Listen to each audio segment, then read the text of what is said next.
Salut tout le monde! Cette vidéo ne va pas être uniquement un debunk. Bon, mais avant d'expliquer ça, il faut peut-être resituer un peu, parce que bon, il se passe 10 millions de trucs en ce moment, donc petit rappel au cas où. Au mois de janvier, on nous a beaucoup parlé des immenses manifestations en Iran. Et dans nos médias, la version qu'on nous a servie, c'était grosso modo, le peuple iranien martyrisé par le régime des mollahs se soulève pour protester pacifiquement, le gouvernement massacre les manifestants à l'arme de guerre, et le bilan atteint le chiffre glaçant de 30 à 40 000 morts en seulement 2 jours de répression. En quelques jours, on parle de plus de 30 000 morts. Les 30 000 morts de janvier. 35 000 victimes. 30 000 morts. 30 000 morts, c'est digne des pires journées de la Première Guerre mondiale. Et avant de commenter tout ça, je vous vole juste 30 secondes pour vous rappeler de vous abonner à la chaîne, d'en parler autour de vous, de partager la vidéo, de la booster, etc.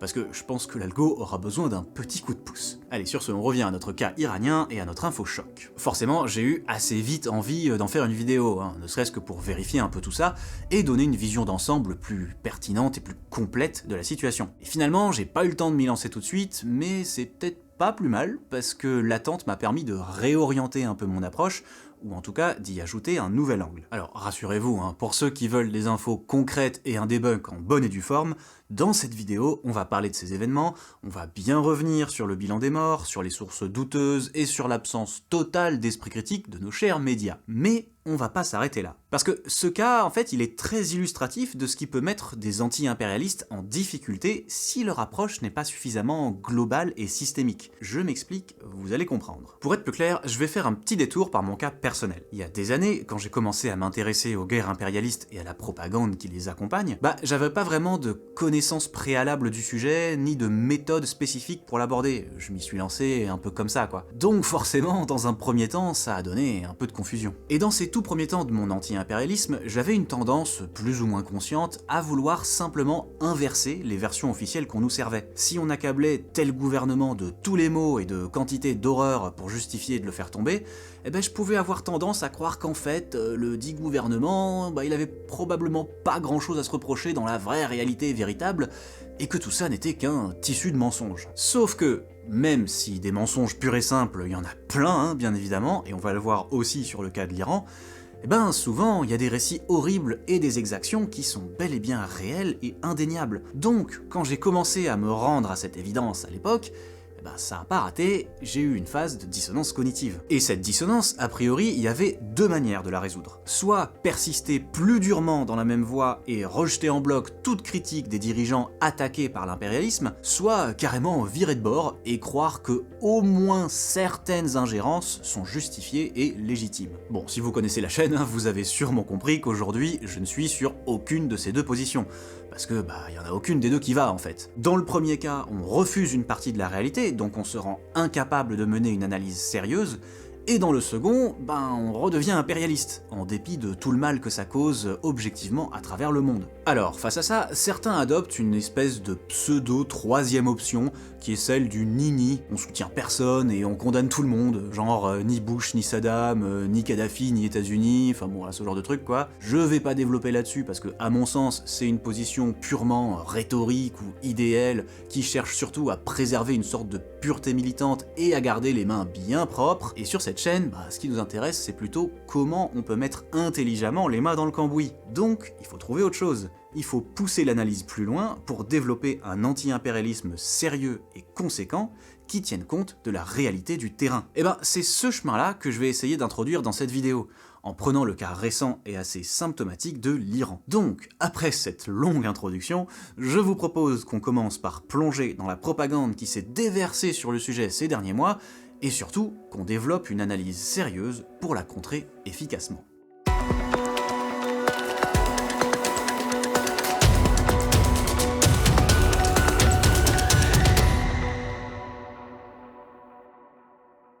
Alors déjà, comme promis, on va faire un peu de debunk, histoire de se chauffer un peu. Comme j'ai dit en intro, si vous suivez même un tout petit peu l'actualité sur l'Iran depuis janvier, il y a un chiffre que vous avez pas pu rater. En 2 jours de répression, le régime iranien a fait 30 à 40 000 morts parmi les manifestants. Donc c'est parti, on va commencer par là pour voir ce qu'il en est réellement. Mais avant toute chose, je vais commencer par un petit disclaimer qui, vu la teneur des débats sur ce genre de sujet, risque d'être un peu nécessaire. Bonjour.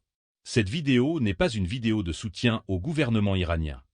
Il s'agit d'un document à but informationnel visant à apporter des éléments concrets au débat, ainsi qu'une perspective différente et quasiment absente de ce dernier. Toute accusation non argumentée de campiste ou autre pantin du régime des mollahs sera ignorée de nos services. Merci de votre compréhension. Alors, première remarque à faire sur cette histoire, 30 000 morts en seulement 2 jours, c'est... beaucoup. Genre, vraiment beaucoup. Ça représenterait une moyenne de plus de 10 morts par minute pendant 48 heures en continu. Pour comparer un peu, je rappelle qu'en plus de 2 ans de massacre à Gaza, le nombre de morts directes identifiés a atteint 70 000, soit environ le double de ce qui est allégué pour l'Iran, en littéralement 400 fois plus de temps, et avec des bombardements aériens incessants et une volonté générale. Bon, mais théoriquement, faire 30 000 morts ou plus en 2 jours, c'est physiquement possible. Et il y a bien quelques cas tragiques dans l'histoire récente, avec un nombre de morts gigantesque en très peu de temps. Mais c'est des cas très particuliers, hein, et dont l'ampleur les a érigés au rang de massacres historiques. C'est vraiment des événements qui ont fait date. Tout ça pour dire que cette affirmation des 30 000 morts en 2 jours, elle est surprenante et exceptionnelle. Donc pour la croire avec un haut degré de certitude, il faut y apporter un niveau de preuve très élevé. Et là-dessus, spoiler, le compte est pas terrible. Les calculs sont pas bons, Kevin. Donc on va commencer par regarder un peu comment ce chiffre a été relayé dans les médias francophones et anglophones. Le premier journal à l'avoir publié, c'est le magazine américain Time, le 25 janvier. 2 jours plus tard, c'est le Guardian qui s'y colle, et Courrier International reprend aussi l'affaire. Côté francophone, on a Le Monde qui cite une rapporteuse de l'ONU qui parle plus vaguement de dizaines de milliers de morts potentiels. France Culture l'a aussi relayé dans son journal de 18h le 26 janvier, et même l'Humanité en a fait un article. Et pour finir, on a aussi le média L'Orient le Jour qui en parle au début d'un reportage sur la répression en Iran. En quelques jours, on parle de plus de 30 000 morts. Bon, j'ai essayé de ratisser un peu large, hein, mais la liste n'est pas complètement exhaustive. Mais c'est pas important parce que, en fin de compte, vous allez voir que c'est toujours les mêmes sources premières qui sont citées. Et c'est ça qui compte vraiment. Mais avant d'en arriver là, on peut déjà se pencher sur le langage employé dans les articles. Dans l'article du Time, le conditionnel est employé à chaque fois, y compris dans le titre. Le nombre de morts pourrait dépasser les 30 000. Et dans le Guardian et Courrier International, même traitement. Dans Le Monde, la citation de Maï Sato, la rapporteuse de l'ONU, elle est aussi au conditionnel. Et dans la vidéo de L'Orient le Jour, le nombre est juste mentionné une fois, rapidement en intro, avec 2 images d'articles de presse, celui du Guardian dont j'ai déjà parlé, et un autre d'Euronews qui cite exactement les mêmes sources que les autres. Et par la suite, la vidéo n'en parle plus du tout. Bon, déjà, ça sent pas très bon tout ça, hein. Un emploi quasi systématique du conditionnel comme ça, c'est un peu comme dire en fait, on sait pas trop, autrement dit, en version charitable, on n'a pas les preuves, c'est temporaire, et on les aura sans doute plus tard. Je m'en fous. Voilà, cela étant dit, on va passer à l'examen des sources. La première source mentionnée dans l'article du Time, c'est 2 officiels du ministère de la Santé iranien, bien évidemment anonymes, donc autrement dit 2 taupes supposées, qui sont mentionnés rapidement et sans citation directe. On n'a pas non plus accès à la moindre méthode de comptage, on a juste une petite citation dans le Guardian qui dit que le gouvernement iranien a annoncé 3000 morts et que ça représente probablement 10% du nombre réel. Voilà, donc pour la source, contactez-nous sur t'inquiètefrère@ccommesa.cia. Bon, mais plus sérieusement, un peu plus bas dans l'article de Time, on nous apprend qu'un autre comptage arrive à peu près au même résultat, et cette fois, on a une source identifiée. Le docteur Amir Parasta, qui est présenté comme un chirurgien ophtalmologiste germano-iranien, et qui pense que les vrais chiffres sont sûrement encore plus élevés. Bon, premier problème avec cette source, là non plus, aucune méthodologie n'est exposée pour le comptage, qui doit pourtant être assez difficile et demander une rigueur particulière dans une situation aussi compliquée. On nous informe seulement que le docteur Parasta dispose d'un réseau de confrères à travers le pays, mais on n'en saura pas plus. Je m'en fous. Et deuxième problème, qui en quelque sorte aggrave le premier, et que les articles se sont bien gardés de mentionner, ce fameux docteur Parasta est un activiste de premier plan de l'opposition iranienne, mais pas n'importe laquelle, hein, celle de Reza Pahlavi, le fils de l'ancien Shah, le monarque qui a gouverné l'Iran d'une main de fer jusqu'à la révolution de 1979. Et vraiment, Amir Parasta, c'est pas un militant de loin comme ça, hein. Il est extrêmement actif et prosélyte, hein. Là on est sur du zinzin monarchiste, et il s'en cache pas du tout d'ailleurs, hein. Et oui, c'est un vrai problème, hein, au-delà même du biais que sa position d'opposant lui donne, parce que les réseaux Pahlavi, c'est une opposition violente, proche d'Israël et des intérêts états-uniens, et dont la capacité de désinformation n'est plus à démontrer. Je vous renvoie par exemple à cette enquête du journal Haaretz pour plus de détails. Et d'ailleurs, Reza Pahlavi lui-même ne se cache pas d'être un grand ami de Netanyahou. Pour lui, les bombardements israéliens et états-uniens sur son propre pays sont une intervention humanitaire, et il appelle régulièrement à une ingérence étrangère dans son pays. Ça aurait peut-être valu une petite précision dans l'article, non ?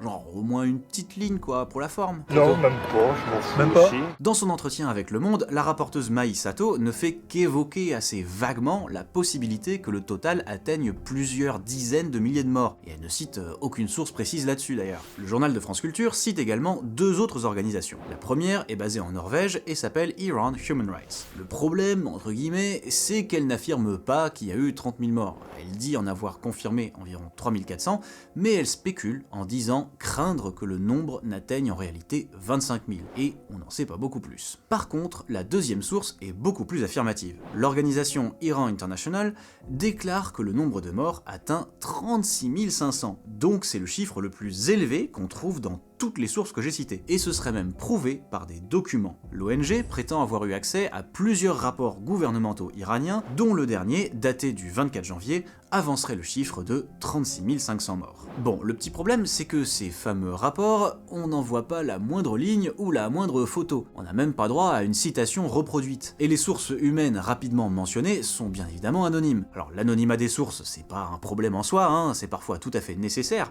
mais ça peut aussi être instrumentalisé. Et le fait qu'on n'ait pas le moindre visuel ou la moindre citation directe des rapports et des documents mentionnés, moi ça a quand même tendance à me faire lever un sourcil. Parce que comme rien de tout ça n'est vérifiable, on est obligé de s'en remettre à ce que cette ONG raconte. On doit leur accorder une confiance totale. Donc, il s'agit d'évaluer la confiance qu'on peut raisonnablement accorder à cet organisme. Et là, ça pêche un peu, on va dire. Iran International, c'est pas une ONG du style Amnesty ou Human Rights Watch. Alors en plus, même ces ONG-là présentent des vrais problèmes à mon sens, j'en ferai peut-être une vidéo un jour, mais leur structure et leur méthode leur donnent une certaine fiabilité factuelle qu'on peut difficilement nier. En général, c'est quand même du sérieux. Et Iran International, c'est une structure beaucoup plus politique.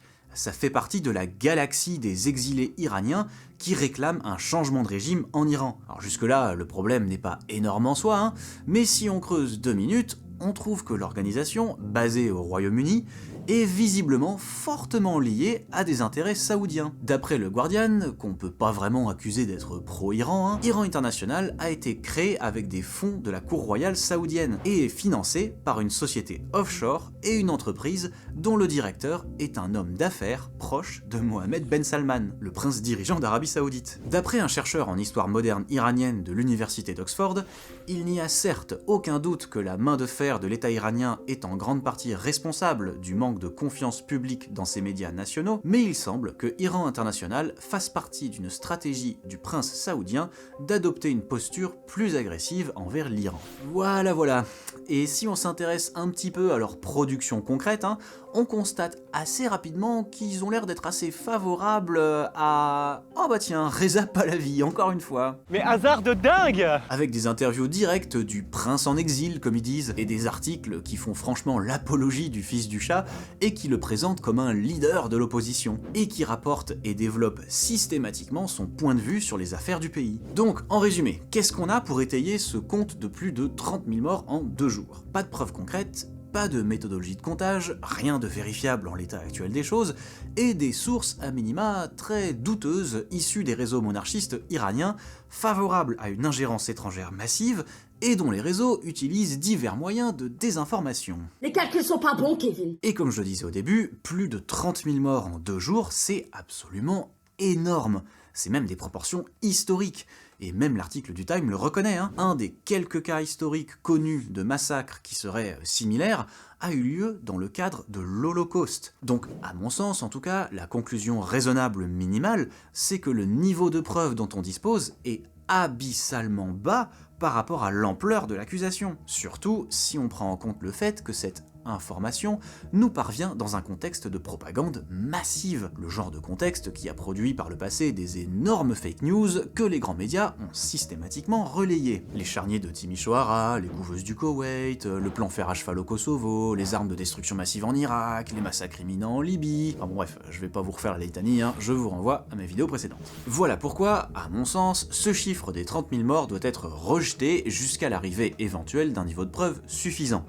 Et en fait, si nos médias avaient fait le boulot, ils auraient dû, au minimum, le recontextualiser un peu comme je viens de le faire. Au lieu de ça, ils ont préféré donner tous les éléments tels quels, comme si c'était crédible, en utilisant quand même le conditionnel et quelques formules d'usage pour se couvrir, ce qui est bien pratique parce que ça permet de produire l'effet voulu, tout en se gardant une porte de sortie en mode « Oh mais on n'a jamais dit que c'était vrai, on a dit « ça pourrait être vrai ». Mais du coup ça montre quand même que la plupart ne font en effet pas vraiment confiance à ces chiffres, et c'est pour ça que tous les médias citent et mettent plus en avant une autre source, l'organisation Human Rights Activists in Iran, par le biais de son bras médiatique Human Rights Activist News Agency. Pour eux, le bilan est actuellement de 7000 morts, et ils sont considérés par le monde médiatique comme plus fiables. Et en effet, sur le papier, ça a l'air déjà un peu plus sérieux. Déjà parce qu'ils décrivent un peu plus leur méthodologie, et ils ont produit un rapport très fourni qui comprend une liste nominative des morts. Donc la démarche, au moins, elle a l'air plus carrée. Enfin déjà parce qu'il y en a une de démarche. Donc pourquoi pas. Mais pour moi, il faut quand même se méfier un petit peu de ce truc parce que là non plus, on n'est pas sur un organe politiquement neutre entre guillemets. Déjà, plusieurs articles précisent bien eux-mêmes que les chiffres n'ont pas pu être vérifiés de manière indépendante. Mais surtout, Human Rights Activists in Iran appartient aussi à la galaxie des exilés iraniens anti-régime. Alors, pour le coup, il n'y a pas d'éléments qui permettraient de les relier au réseau de Reza Pahlavi, visiblement c'est pas la même sphère. Par contre, ça me semble quand même intéressant et nécessaire de rappeler que c'est une organisation basée aux États-Unis et financée en partie par la fameuse NED, la National Endowment for Democracy. Alors, pour ceux qui savent pas ce que c'est la NED, vous pouvez aller voir cette vidéo sur la chaîne Elucide, on en parle un petit peu plus en détail à ce timecode. Mais en gros, pour résumer, c'est un peu la CIA 2.0. C'est une organisation créée par l'administration Reagan en 1983 pour rebrander les actions d'ingérence des États-Unis en promotion de la démocratie à travers le monde. I spoke of the need and obligation to assist democratic development. The National Endowment for Democracy, a private, non-profit corporation funded by the Congress, will be the centerpiece of this effort. Et concrètement, ça fait environ 40 ans que ce paravent de la CIA finance divers groupes d'opposition politique dans le monde entier et les soutient de plein de façons différentes. Donc en gros, quand une organisation est financée ou soutenue activement par la NED, c'est déjà un gros red flag. Surtout que là, c'est pas un soutien indirect en 3 bandes. Ashraï déclare elle-même ce financement par la NED, donc ils en sont bien conscients. Je précise quand même que, encore une fois, je les mets pas dans le même sac que les précédents, et techniquement, c'est pas parce qu'ils sont financés par la NED que leur décompte des morts sur ce cas précis est forcément faux ou compromis. Mais ça me semblait important à souligner, vu que personne le fait, et ça montre à quel point le contexte de production et de réception de l'information est délicat, et qu'il faut donc manipuler tout ça avec une bonne paire de pincettes, quoi. Et ça, c'est encore plus vrai si on essaie d'aller un peu au-delà des chiffres et qu'on s'intéresse de plus près aux événements eux-mêmes et à comment ils ont été racontés. Si on s'en tient au récit initial de nos médias occidentaux, on ressort un peu avec l'idée que les manifestations étaient complètement organiques,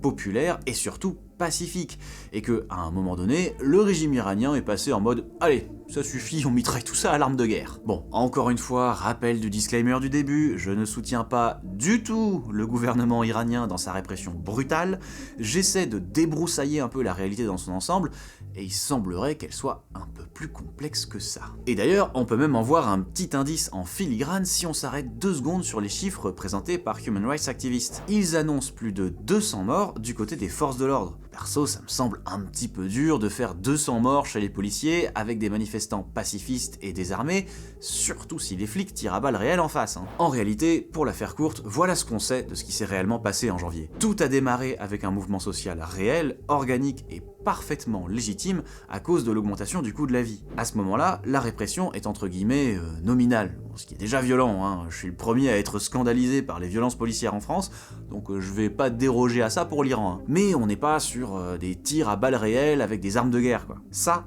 Ça a commencé quand l'ingérence étrangère a pris le dessus, en détournant certaines manifestations et en s'accaparant le mouvement. Les États-Unis et Israël, pour ne pas les nommer, ont très probablement armé une partie des manifestants dans le but de transformer le mouvement en guerre civile, pour aboutir à une chute du gouvernement, et donc à un changement de régime. Et cette info, on pouvait la trouver depuis janvier déjà. Il y avait les déclarations de Trump et d'Israël qui mettaient déjà la puce à l'oreille, mais sinon, par exemple, Mike Pompeo, un faucon de Washington qui a été directeur de la CIA sous le premier mandat de Trump, affichait fièrement son soutien aux agents du Mossad qui marchent avec les manifestants en Iran. De manière plus précise, la chaîne israélienne Channel 14 avait aussi fièrement relayé l'opération pendant qu'elle avait lieu. Alors, je vais quand même essayer d'être précis sur cette histoire. À l'heure actuelle, on n'a pas une nouvelle enquête indépendante à disposition qui apporterait des preuves définitives que des manifestants iraniens ont bien été armés par le Mossad. Mais on a un faisceau d'indices concordants qui,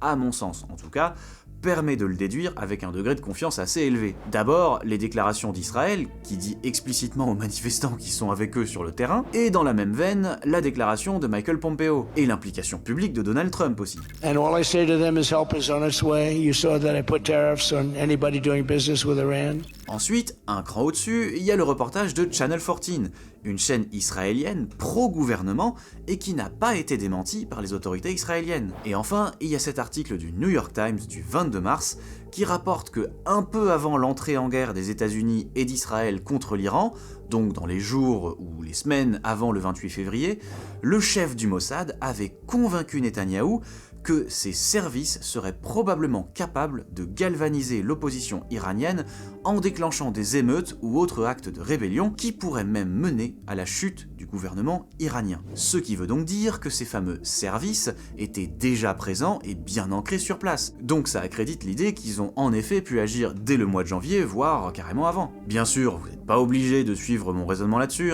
donc comme d'habitude, vous avez toutes les sources dans un document en description pour vous faire votre propre idée. Mais en tout cas, si on part sur cette base, un récit des manifestations de janvier plus proche du réel serait plutôt celui d'un mouvement social à l'origine parfaitement légitime et qui, suite à une récupération et une ingérence étrangère, notamment israélienne, se serait transformé en tentative de guerre civile avec un but de renverser le gouvernement, ce qui explique en partie la réaction ultra-violente de ce dernier. Et je rappelle pour les deux du fond que non, expliquer c'est pas un synonyme de justifier. Et ça colle aussi pas mal avec l'ampleur des dégâts et les images de violence de la part des manifestants qui ont été presque totalement ignorées dans nos médias. Et encore une fois, je suis pas en train de vous dire que ces images ou ces violences donnent raison au gouvernement iranien sur toute la ligne, que ça justifie l'ampleur de sa répression et qu'il avait bien raison de passer tout ça à la sulfateuse. Ma démarche, c'est de réintroduire des éléments de réalité qui ont été passés sous le tapis, histoire de montrer que ce joyeux bordel est un peu plus compliqué que le portrait manichéen tiré par le système médiatique. Il semble que ça change quand même légèrement la perspective. Mais bon,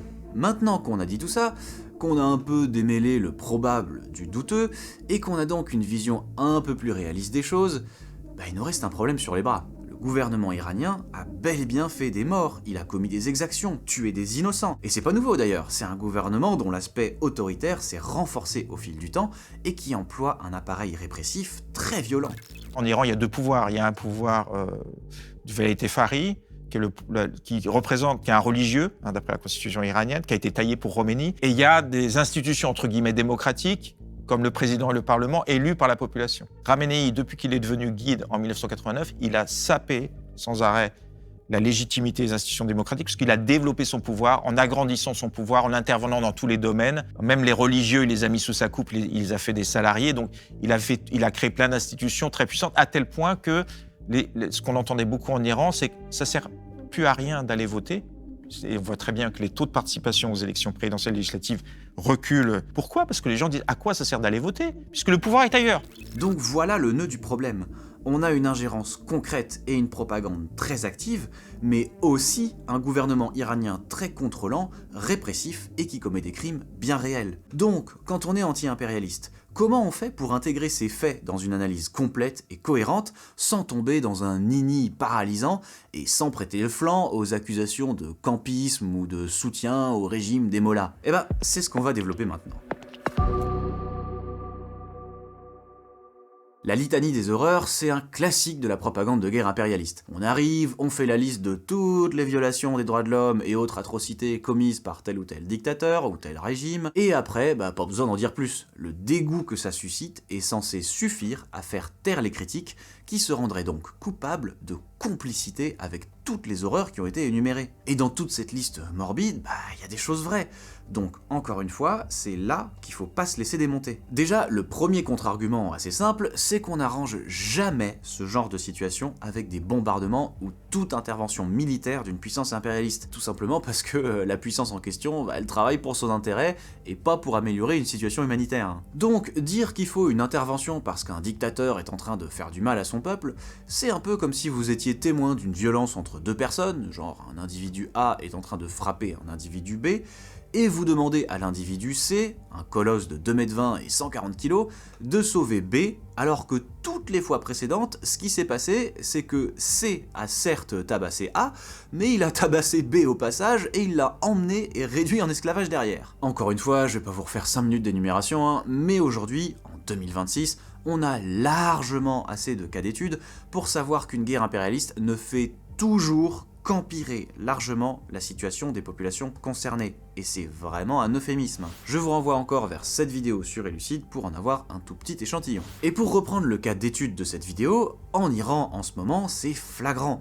Les bombardements américains et israéliens ont détruit un nombre significatif d'infrastructures civiles, des centres médicaux, des écoles, on peut pas vraiment dire que ça améliore la vie des Iraniens. Et ça vaut aussi pour des interventions non militaires, comme par exemple les mesures coercitives unilatérales, les fameuses sanctions comme on dit. L'Iran en est une des principales victimes depuis un bon paquet d'années. Et tout ce que ça a fait, c'est maintenir des millions de gens dans la pauvreté et leur pourrir la vie. Donc si quelqu'un vous recrache la propagande impérialiste et vous fait la liste de toutes les pratiques scandaleuses que le régime des mollahs a fait subir à sa population, vous pouvez simplement répondre « Ah ouais, c'est clair, y a des gens qui souffrent en Iran, mais du coup, pourquoi tu veux les faire souffrir encore 100 fois plus ?» Et ça vaut pour tous les autres cas similaires, et vous avez plus de 70 ans d'expérience impérialiste pour le prouver et l'illustrer. Bon, en soi, cet argument est déjà suffisant pour rejeter une intervention, mais si on veut bien comprendre, il faut aller plus loin. La question centrale, c'est celle des causes profondes d'une situation politique donnée. Pourquoi, à un instant T de l'histoire, telle population est-elle sous le joug de tel gouvernement répressif? Pourquoi ce gouvernement adopte-t-il une telle attitude? Pourquoi est-ce que ça s'aggrave ou au contraire ça s'améliore au fil du temps? Évidemment, c'est extrêmement complexe à analyser. Il y a une myriade de facteurs qui déterminent ces questions au cas par cas, mais on peut quand même dégager des dynamiques communes. Et il y a notamment une dynamique, une cause qui surdétermine toutes les autres. L'impérialisme. Bon, j'entends déjà des contradicteurs qui voudront me dire « Ah bon, c'est facile, donc si des dirigeants commettent des crimes, en fait ils y sont pour rien, c'est pas leur faute, c'est le méchant impérialisme. » Alors là-dessus, il faut vraiment savoir distinguer le champ de la responsabilité individuelle de celui de l'analyse systémique. Comme son nom l'indique, l'analyse systémique sert à étudier un système dans son ensemble et sa dynamique historique, avec une approche scientifique, en analysant notamment une chaîne de causes et de conséquences. Exposer les mécanismes qui mènent à telle ou telle situation, c'est pas dédouaner les individus qui en sont responsables, on n'est pas sur le même plan. C'est pas parce qu'on peut étudier la montée du nazisme et en décortiquer la séquence historique qu'on va pas condamner les responsables à Nuremberg. Voilà, ça c'est une chose. Mais c'est pas le cœur du problème. Le plus important, c'est la manière d'analyser l'impérialisme. Et ce qu'il faut bien comprendre, c'est que les mécanismes de domination, les guerres, les ingérences, etc., ce sont les manifestations concrètes du phénomène impérialiste. Mais l'impérialisme lui-même, c'est un système d'organisation politique et économique qui régit actuellement le monde entier. Histoire de pas alourdir cette vidéo, je vais le décrire de manière très triviale et simplifiée, donc désolé d'avance pour les puristes du sujet, je garde ce dont j'ai besoin pour mon propos ici. Donc, en très gros, c'est un système dans lequel certains pays, ceux qu'on appelle les pays du nord économique ou encore le centre impérialiste, pompent la richesse et exploitent la force de travail des autres pays, ceux qu'on appelle du sud global ou la périphérie impérialiste. Et concrètement, les gens qui profitent le plus de ce système, c'est la bourgeoisie des pays du centre, qui va donc mettre en œuvre tous les moyens nécessaires pour maintenir ce système mondial, y compris la force brute, donc la guerre, quand elle l'estime nécessaire. Conséquence directe de ce fonctionnement, des inégalités de richesse et de niveau de vie abyssale entre les pays et des ingérences massives par les puissances impérialistes qui peuvent aller jusqu'à des guerres atroces. C'est ça que je veux dire quand je parle de l'impérialisme comme une cause surdéterminante des événements du monde. L'impérialisme, c'est le cadre qui définit les règles du jeu avant même que la partie commence. Et à l'échelle globale, ces règles du jeu créent des conditions qui empêchent la construction matérielle et politique d'un modèle social efficient dans beaucoup de pays de la périphérie. On va voir comment ça opère concrètement dans le cas de l'Iran, mais globalement, on manque vraiment pas d'exemples. Premier cas de figure. Les puissances impérialistes soutiennent un dirigeant autoritaire corrompu, voire carrément ils l'installent au pouvoir, pour qu'il leur serve de relais. Là-dessus, l'histoire récente regorge d'exemples. On a la période Batista à Cuba avant la Révolution, le règne de Mobutu sur le Congo pendant plus de 30 ans, celui d'Idriss Déby au Tchad, la période Pinochet au Chili, et jusqu'à très récemment, avec l'élection très contestée de fin 2025 au Honduras. Bref, de manière générale, tous les fameux régime change dont on pourrait passer des heures à faire la liste. Dans ce cas de figure, c'est assez simple. Les pouvoirs impérialistes ont directement placé des leaders et imposent les politiques menées dans le pays en question par son intermédiaire. Mais vous allez me dire, il y a aussi des pays de la périphérie qui ne sont pas dirigés par des pantins de Washington, de Paris ou d'autres puissances impérialistes. Eh ben oui, j'y viens, c'est le deuxième cas de figure. Et dans ce cas-là aussi, l'impérialisme est très largement surdéterminant. Parce que, concrètement, quand un pays tente de s'émanciper autant que possible de ce système, que ce soit par une révolution, par les urnes ou autre chose, les impérialistes, ils restent pas les mains dans les poches en mode « Ah bah merde, on a perdu des plumes là. Bon, tant pis, c'est de bonne guerre, allez, force à eux. » Non, c'est à ce moment-là qu'ils vont déployer tous les moyens de pression possibles pour combattre et anéantir cette tentative d'émancipation, jusqu'à l'invasion militaire, si c'est possible et nécessaire. L'exemple le plus visible aujourd'hui, c'est celui de Cuba. Suite à la révolution populaire menée par Fidel Castro, ça fait plus de 60 ans que l'île subit un blocus états-unien criminel qui lui coupe l'accès à des ressources et bloque son développement, ou en tout cas le rend particulièrement difficile. Et ces derniers mois, vous avez bien vu l'actualité, Trump n'arrête pas d'empirer cette situation avec un blocus énergétique dévastateur pour la population, et ça fait déjà un moment qu'il menace même d'une invasion militaire. Et au passage, je vous recommande très chaudement la petite série documentaire The War on Cuba,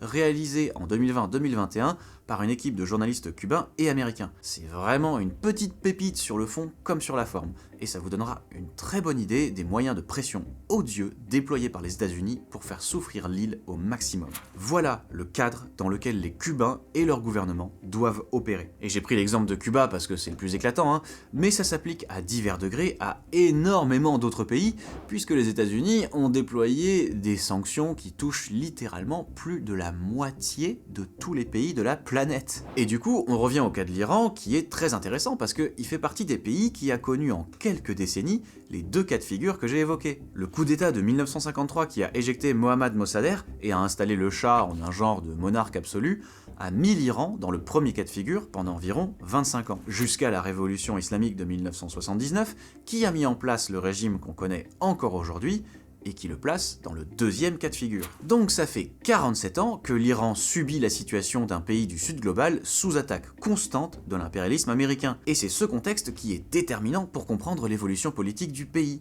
Il est en mode citadelle assiégée, ce qui crée une espèce de spirale vicieuse. Sur le volet économique, les sanctions bloquent ou en tout cas ralentissent le développement d'infrastructures nécessaires au fonctionnement d'une société moderne.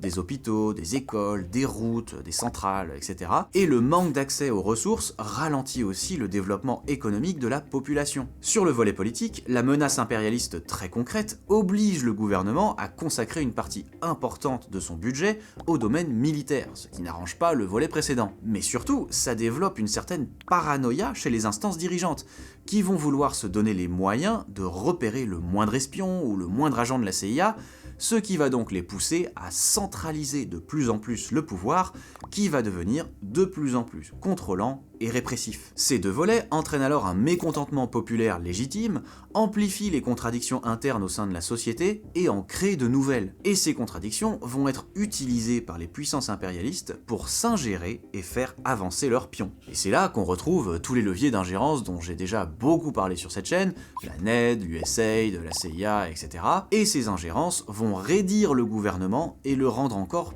plus répressif et encore plus paranoïaque. Et par ailleurs, il va aussi s'en servir comme excuse pour museler toutes les oppositions qui le gênent un peu trop, qu'elles soient affiliées aux ennemis de l'extérieur ou non. Du coup, presque mécaniquement, d'un côté la répression va s'exacerber et dériver dans un climat propice à son impunité, et de l'autre, même les opposants légitimes sont empêchés par cette situation de paranoïa qui les rend soupçonnables de connivence avec l'ennemi. Bon, évidemment, je simplifie pour regarder les grandes lignes, hein. Il y a aussi plein d'autres caractéristiques locales qui vont jouer sur tout ça, parfois en interaction avec l'impérialisme d'ailleurs. Mais c'est bien ça la dynamique principale qui bloque réellement le développement social et démocratique du pays.